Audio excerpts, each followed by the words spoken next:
Hi, welcome to our channel where we share the most intriguing stories. When a reclusive ex-cybersecurity expert builds his dream off-grid home deep in the Rockies, peace is all he craves. But when a mysterious HOA appears overnight with rules, threats, and fire, his quiet life turns into a war for survival. Some lines can't be crossed, others burn. It started like any other late spring morning in the Rockies, quiet, crisp, with that clean pine-laced air you only get when you're miles from the nearest traffic light. I was halfway through my coffee, standing barefoot on the cedar deck I'd built with my own two hands, watching a pair of elk graze by the tree line. 6 years I'd poured into this place. 6 goddamn years. Every nail, every panel, every solar cell on the roof, I installed it, alone. The land was mine, free and clear since 2005, gifted to me through a county auction that most people missed because they were too busy sipping overpriced lattes in Denver. I didn't miss it. I wanted out of the city, away from noise, away from people, and it worked, for a while. The nearest neighbor was a good mile down the ridge, and even they only showed up seasonally to fish or argue about solar tax credits. Most of the time, it was just me, the forest, and the house I built from bones. A perfect setup for someone like me, ex-cybersecurity, still under a handful of NDAS, and happily off the grid with a backup generator, water rights, septic tank, and a landline nobody ever called. That was until the sign appeared. I didn't notice it at first. It was my dog, Bear, half Malamute, half angry noise alarm, who bolted toward the gravel drive, growling like there was a bear in a business suit out there. I followed him down the road, past the old beaver dam, and saw it. Fresh, bold, and aggressively laminated. Right on the edge of the long-abandoned lot next to mine, someone had planted a wooden post with a freshly printed sign. Welcome to Ridgeview Heights, a new HOA community. I stood there for a second, blinking like an idiot. HOA? Here? The lot had been empty since I moved in. I had no idea it even sold. Last I checked, it was tied up in some inheritance fight. Now it was apparently the flagship for some granola-flavored suburban takeover. I felt the first itch of a headache creep in behind my eyes. 2 days later, a letter showed up in my mailbox. Not the usual circulars and government reminders, but a slick, white envelope stamped with a tree-shaped logo that looked like it had been stolen off a Whole Foods gift card. Inside was a 4-page welcome packet from a man named Chad Forrest.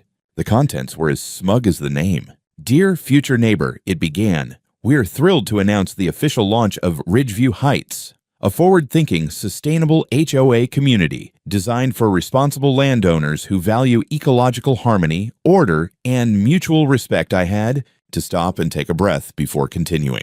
It got worse. Enclosed, you'll find the proposed HOA charter, community guidelines, and the voluntary agreement for participation. Dues are only $180 per month and ensure access to vital community resources such as road maintenance, lakefront management, aesthetic compliance review, and neighborly accountability aesthetic compliance review. Neighborly accountability.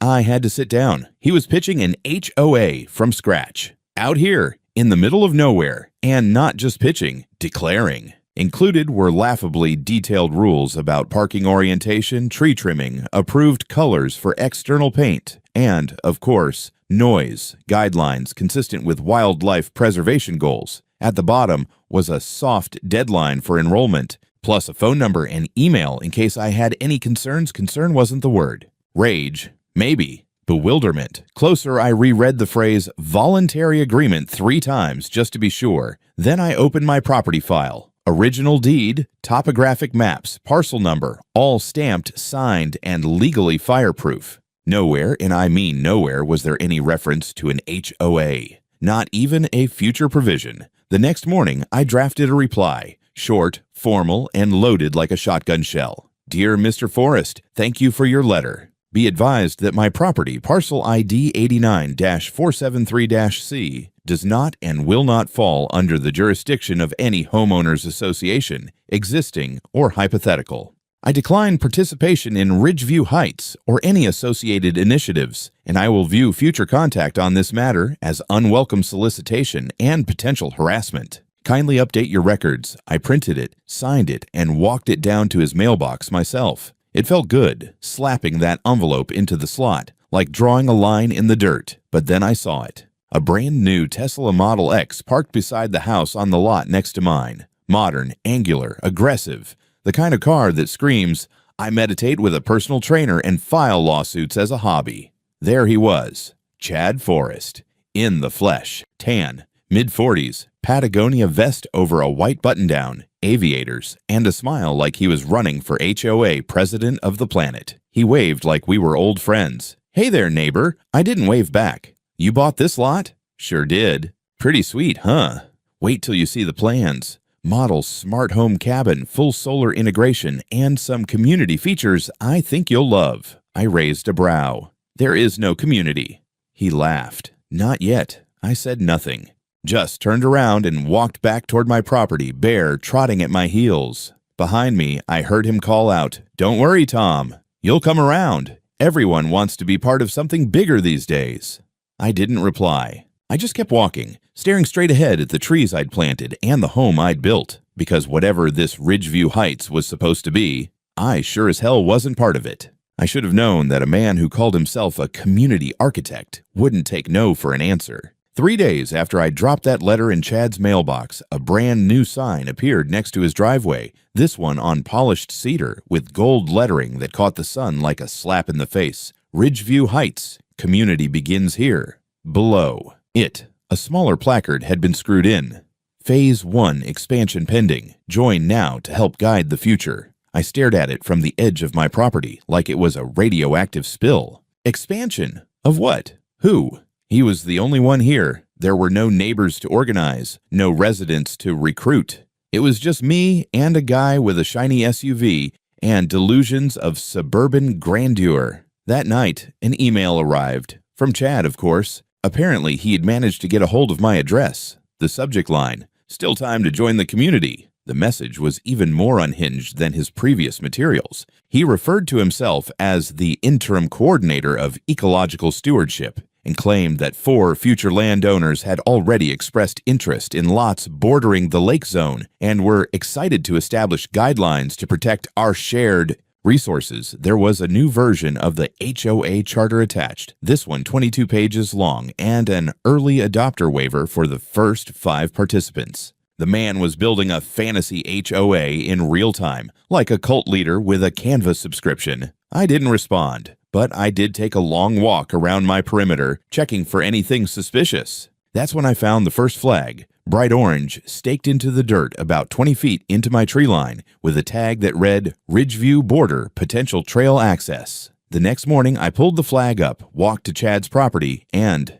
tossed it onto his porch. 2 days later, I found 3 more. One near the old shed, one by the propane tank, and one directly behind the lake access trail that I had personally carved out of overgrown brush 3 summers ago. I sent him a second letter. No jokes this time. Certified mail. Signature required. Remove all physical markers from my land immediately. Do not install signage, flags, or any other structures on or adjacent to my property. Any future incidents will be documented and treated as trespass. He signed for it and promptly ignored it. A week passed, then 2.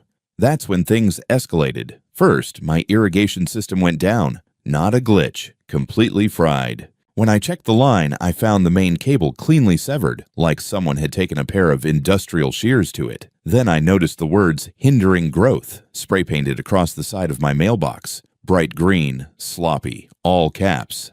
Took me an hour to sand it off and repaint it. I checked my security footage from the night before. Nothing. Camera was offline for 2 hours. Cut feed. Coincidence? Not a chance. I resecured the cables and added a second backup battery with an uninterruptible power supply. I wasn't going to be caught blind again. 3 nights later, the dogs woke me up around 2 a.m., both of them pacing, ears perked, growling low.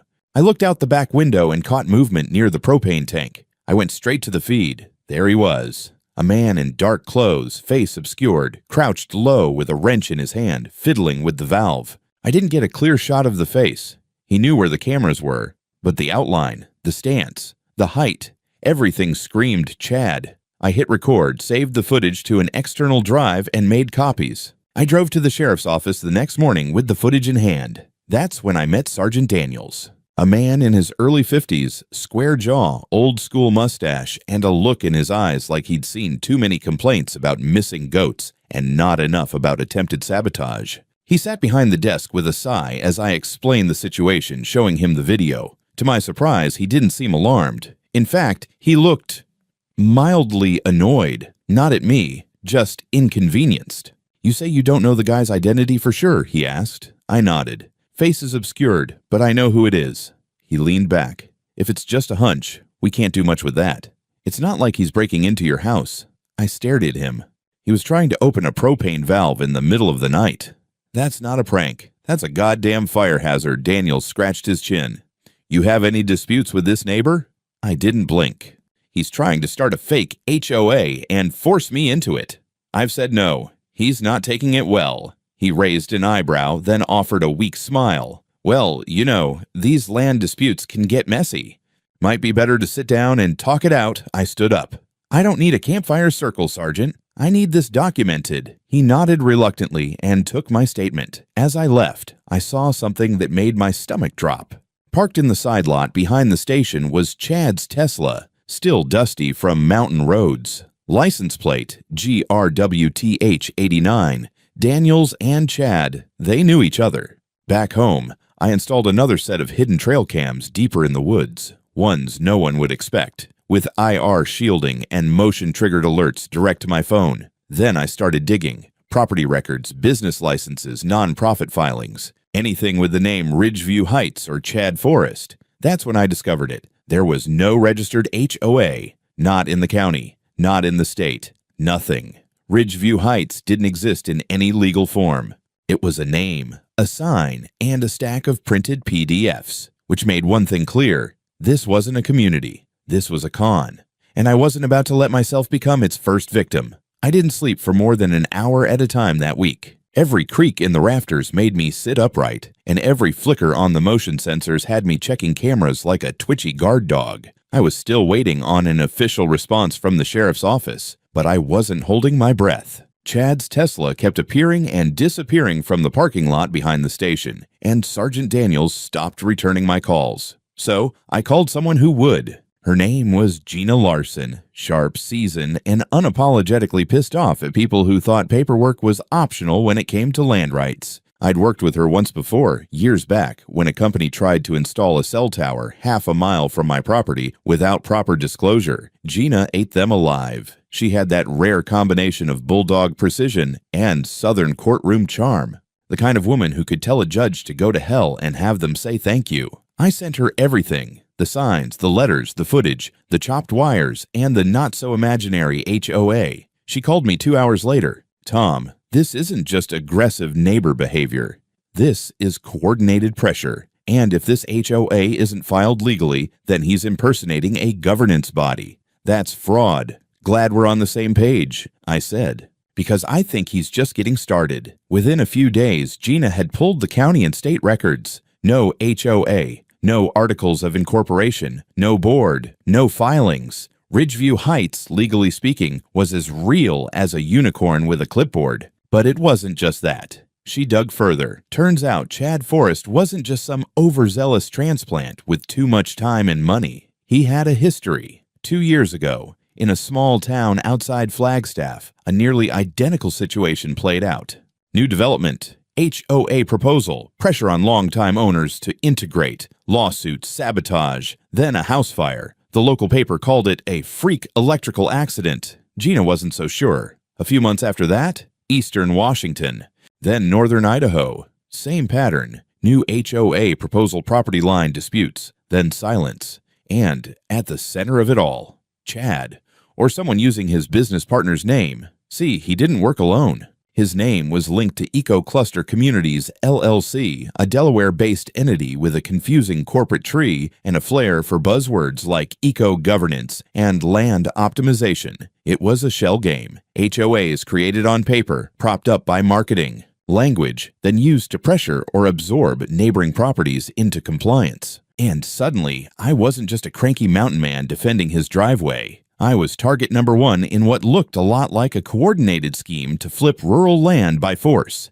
We filed a cease and desist letter that same week, official, notarized, and sent by certified mail with backup copies to the county clerk and the sheriff's office. It accused Chad of representing an unregistered HOA, trespassing and placing unpermitted signage on private land, tampering with property infrastructure, and issuing communications that could reasonably be interpreted as extortion or coercion. Gina worded it like a scalpel dipped in acid. It ended with a line I still remember. Any further action conducted under the guise of Ridgeview Heights shall be interpreted as willful misconduct and met with full legal response. 3 days later, my house burned down.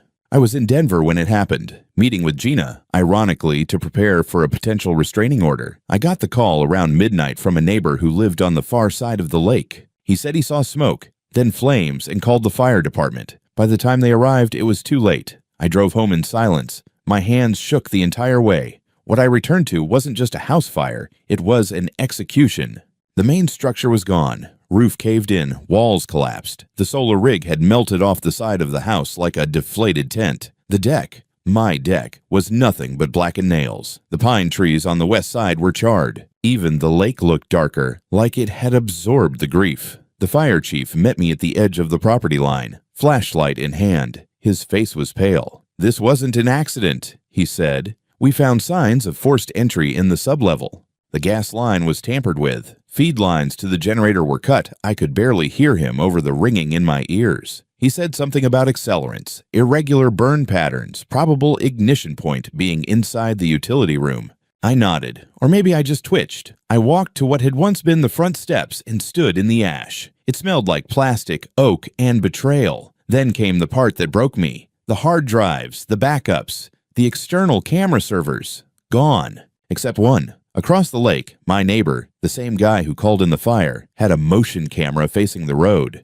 It wasn't meant to catch anything on my property, just monitor his boat dock, but the angle was wide enough to capture something. At 11:47 p.m., a vehicle turned onto my access road. No headlights. Black SUV. It stopped at the edge of the house. A figure exited with what looked like 2 red gas cans. The timestamp matched the ignition estimate from the fire department. We had a lead. I called Gina, then the sheriff, then the insurance company, sent the video, filed the claim, and made it public. No hesitation.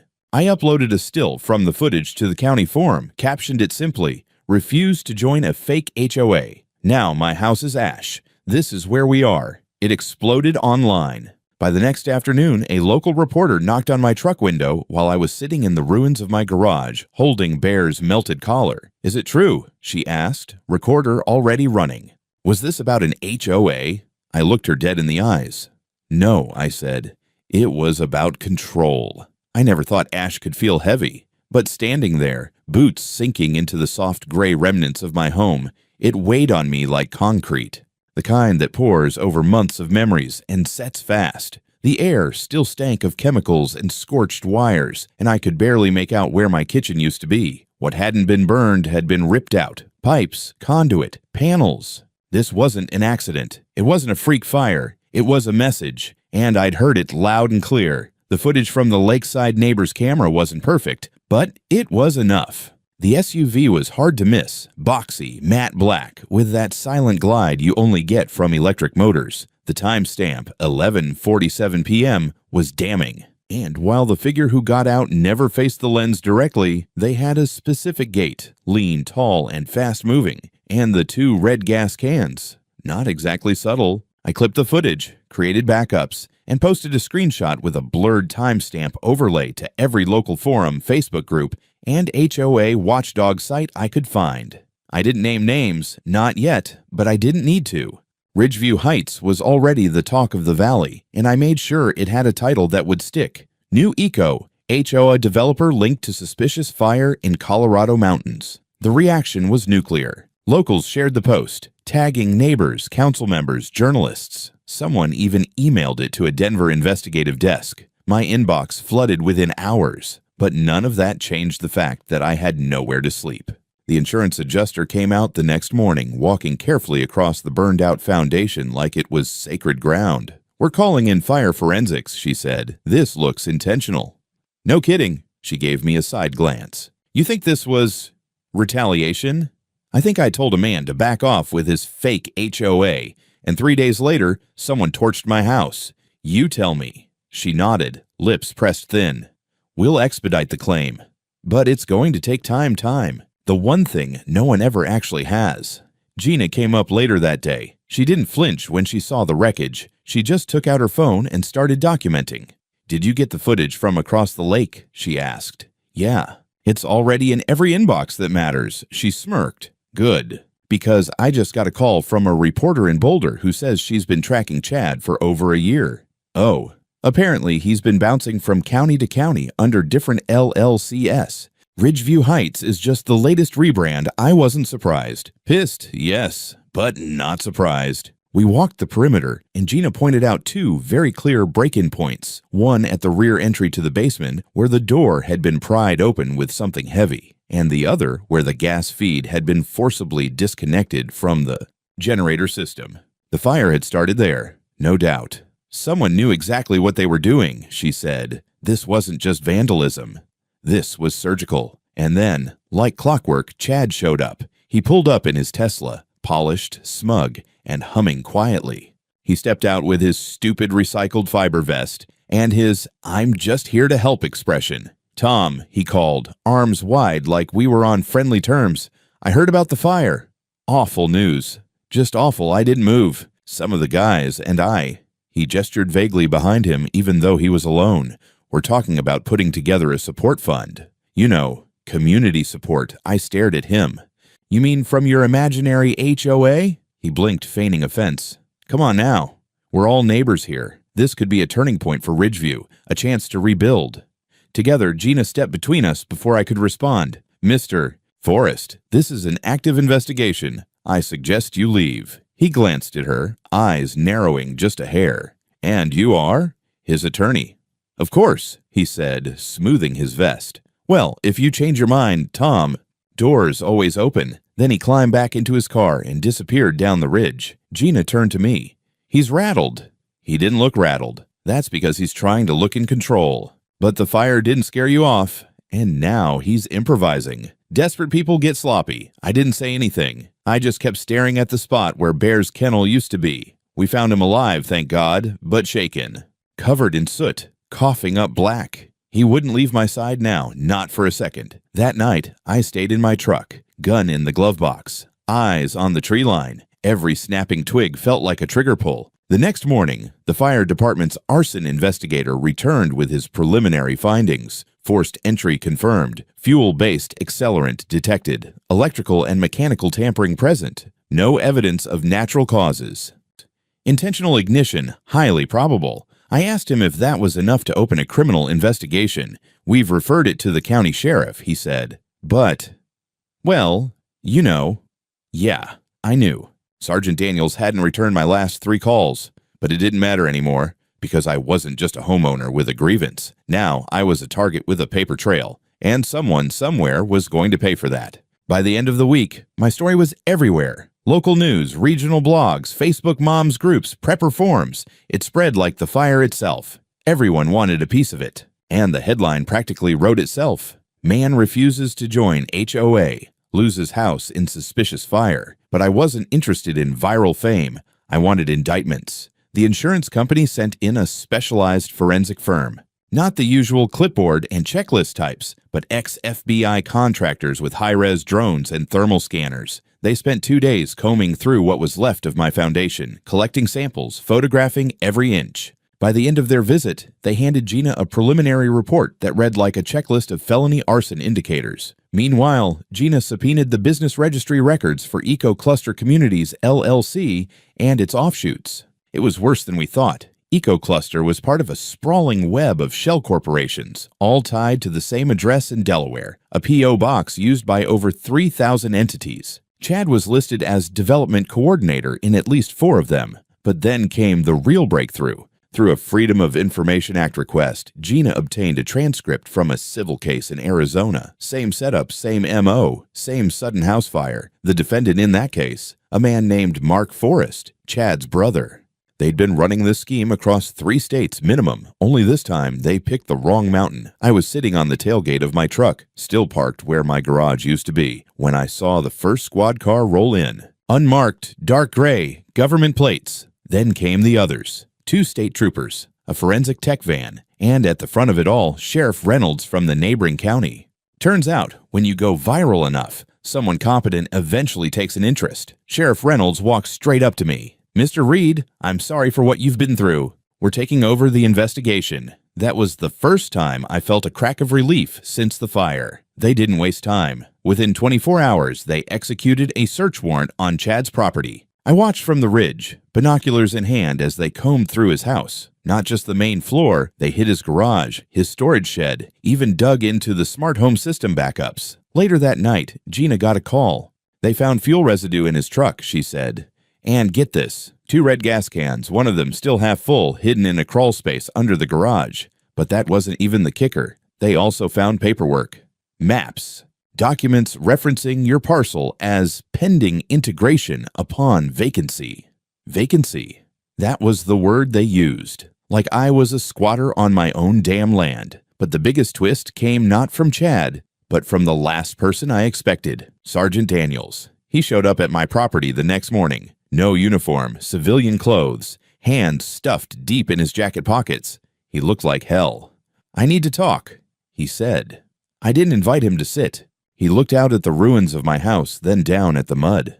I knew Chad from way back, college. He sold himself as a clean energy pioneer, thought he was doing good, building sustainable communities. I helped him here and there, wrote off his signs as harmless, smoothed over complaints. But after the fire, his voice trailed off. I waited. He came to me the next day, said it was a freak accident, asked me to back off. That's when I got suspicious. Daniels looked me in the eye then, the way a man does when he's about to throw himself under the bus and knows he deserves it. I'm going on record. I'll testify. I have texts, call logs. I'll give them everything. And just like that, the dam broke. With Daniels flipping, the sheriff's department had enough to bring charges. They moved fast. Within 10 days of the search, Chad Forrest was arrested on multiple counts: felony arson, attempted fraud, tampering with utility systems, criminal impersonation of a governing entity. The mugshot made the rounds that night. The smug HOA messiah, now in an orange jumpsuit, eyes red, hair flat. No more Patagonia vests, no more laminated signs. But that wasn't the end. The state AG's office opened an official investigation into eco-cluster communities and affiliated LLCs. Several other counties stepped forward with similar stories. People who'd been pressured, threatened, manipulated. Turns out, my fire lit a bigger one. And Chad, he wasn't some rogue HOA nut. He was a frontman in a real estate racket designed to force landowners into selling or abandoning their property under the guise of ecological planning. They'd buy adjacent lots, stage community projects, push fake HOA rules, and bleed their neighbors out through legal harassment or worse.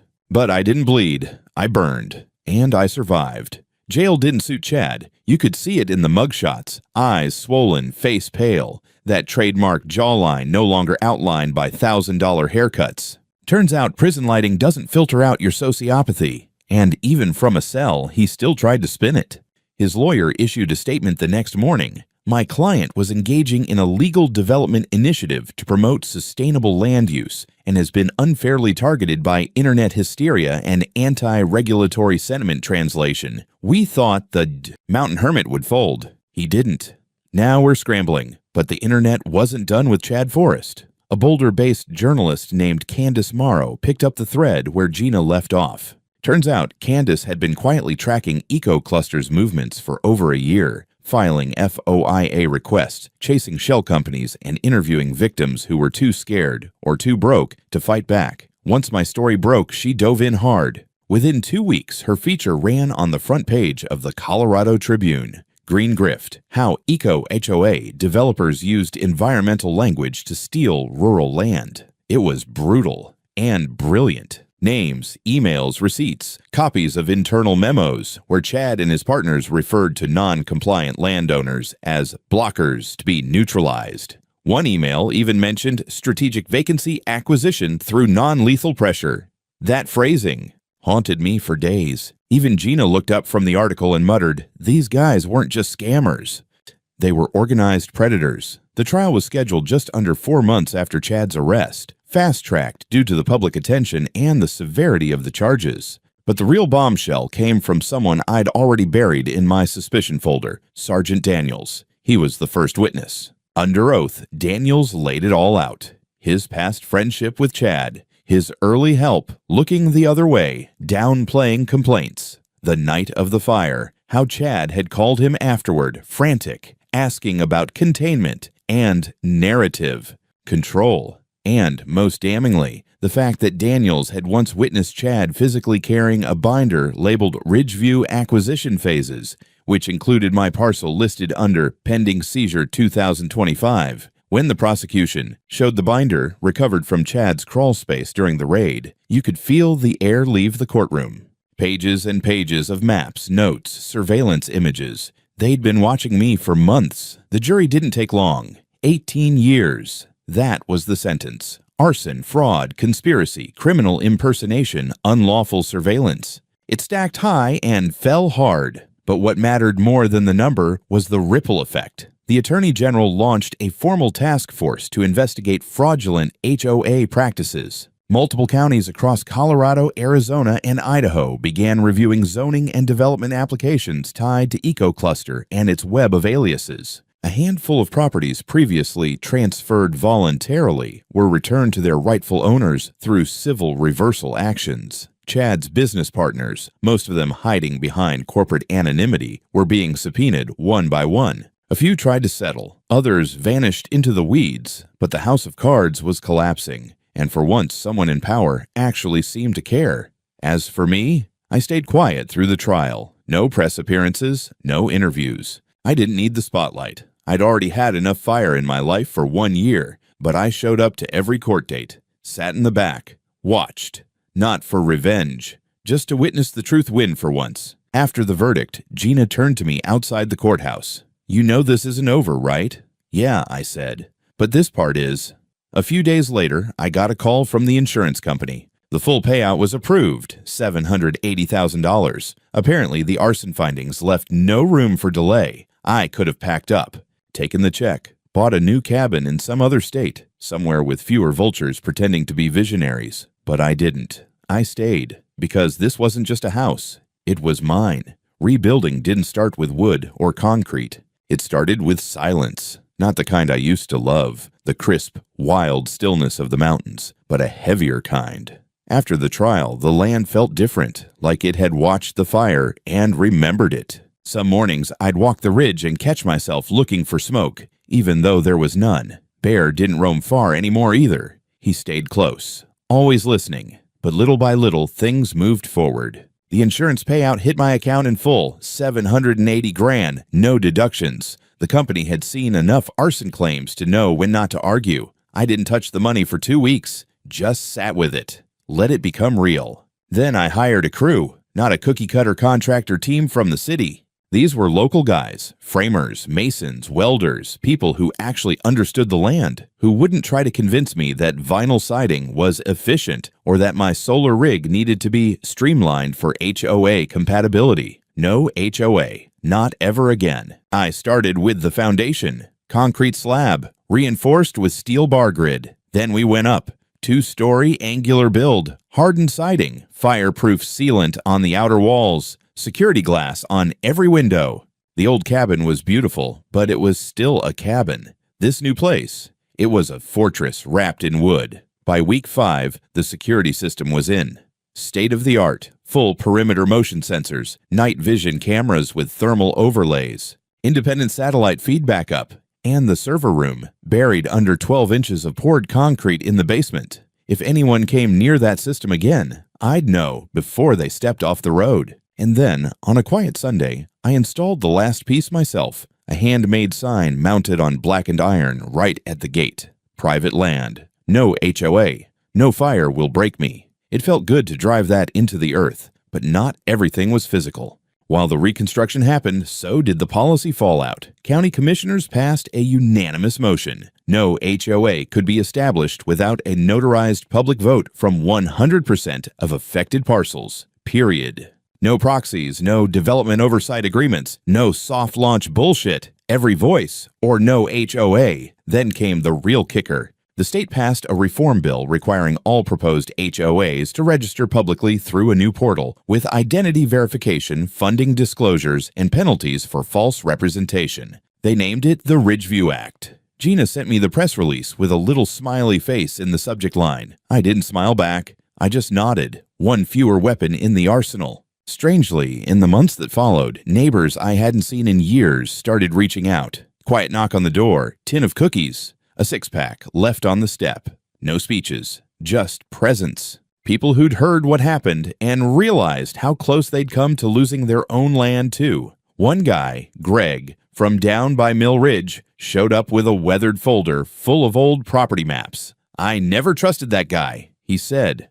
Tried to get me to sign a lakefront stewardship agreement last fall. Said it was just for weed control. Bastard was measuring my driveway. I took the folder, added it to the growing archive Gina and I were building. The thing was, this wasn't just a personal victory anymore. We were tracking cases now. A quiet network of landowners across the state began sharing stories, scans, receipts. And every time someone tried to start another eco-community, we made noise. Legal, loud, precise noise. I wasn't the only one who refused to burn. Still, not everything healed. Some nights, I'd hear a loud crack outside, just a branch falling, and I'd freeze, reach for the shotgun. Bear would growl low, ears locked toward the trees. I'd check the cameras. Nothing. But that's what it does to you. Fire. Even when it's gone, it stays. Fall came fast in the Rockies. The air got sharper, the light goldened, and the ridge that once smelled like smoke now held the scent of pine and stone again.